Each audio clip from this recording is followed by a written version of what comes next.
নমস্কার। তো আজকের দিনে ভারতীয় ক্রিকেট ফ্যান যারা তারা খুব বেশি আনন্দিত বিরাট কোহলি এবং রোহিত শর্মার পারফরমেন্স দেখে। রোহিত শর্মার 121 রানের ইনিংস এবং বিরাট কোহলির 74 রানের ইনিংস প্রত্যেক ভারতীয় ক্রিকেট প্রেমীদের মনে কিন্তু একটা উৎসাহ, একটা আলোড়ন সৃষ্টি করেছে।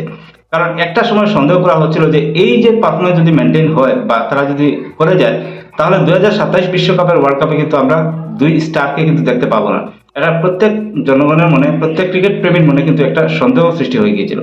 কিন্তু আজকের যে পারফরমেন্স, 121 রানের রোহিত শর্মার পারফরমেন্স এবং 74 রানের বিরাট কোহলির পারফরমেন্স, সেটা নিশ্চিত করেছে আগামী 2027 বিশ্বকাপে আমরা দুজনকে দেখতে পাবো এবং ওদের খেলা উপভোগ করতে পারবো। আজকে যে 121 রানের রোহিত শর্মার ইনিংস, সেটা একটা খুব ম্যাচিউরড একটা ইনিংস ছিল। রোহিত শর্মা একদম ধীরে স্থিরে বুঝে বুঝে ইনিংসটাকে পরিচালনা করেন এবং যার ফলে 121 রান করতে পারেন। বিরাট কোহলির অবস্থাও সেই ভালো করে ম্যাচিউরড একটা ইনিংস আমরা দেখতে পাই এবং অনেক ফ্লিক শট, কভার শট সবকিছু দেখতে পাই বিরাট কোহলির ব্যাট থেকে। তো আমরা আশা করি এই ইনিংসটা বিরাট কোহলি এবং রোহিত শর্মাকে বিরাট একটা কনফিডেন্স দেবে নেক্সট যে ম্যাচগুলোতে খেলার। এবং সবচেয়ে বড় যেটা পয়েন্ট হচ্ছে আমার মনে, এটা হচ্ছে শুভমান গিল। শুভমান গিল এমন একটা player, he is the most potential but non performer একটা প্লেয়ার। শুভমান গিলের যদি আমরা ব্যাটিং ফলো করি, তাহলে দেখবো শুভমান গিলের যখন ব্যাটে বল লাগে, ঠিক মিডিল অফ দ্য ব্যাট কিন্তু প্রত্যেকটা বল লাগে।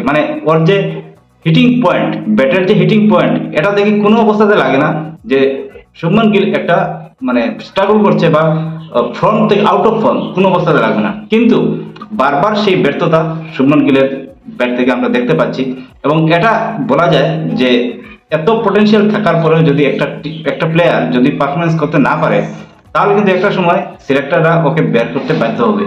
এবং সেটা আমরা কেউই চাই না। শুভমান গিল চাই আমরা যে টিমে থাকুক এবং ওর ফর্মটা আসুক, একটা ভালো ইনিংস আমরা দেখতে পাই। কারণ ওর মতো একটা পটেনশিয়াল ব্যাটসম্যান যদি হারায়, তাহলে ইন্ডিয়া সত্যি একটা রত্ন হারাবে।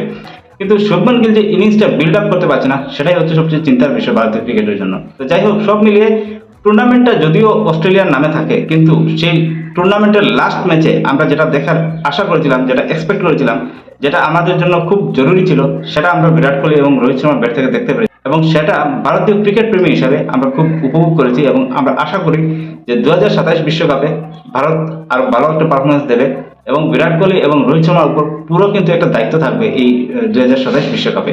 এবং ভারতীয় ক্রিকেট দল আশা করি 2027 বিশ্বকাপ আনতে পারবে। যদিও রোহিত শর্মা যদি ক্যাপ্টেন হিসাবে নাও পারে, সিনিয়র প্লেয়ার হিসাবে আমরা চাই রোহিত শর্মা এবং বিরাট কোহলির বর্তমানে ভারতীয় ক্রিকেট দল 2027 বিশ্বকাপটা জিতুক। সবাই ভালো থাকবেন, সুস্থ থাকবেন। ধন্যবাদ।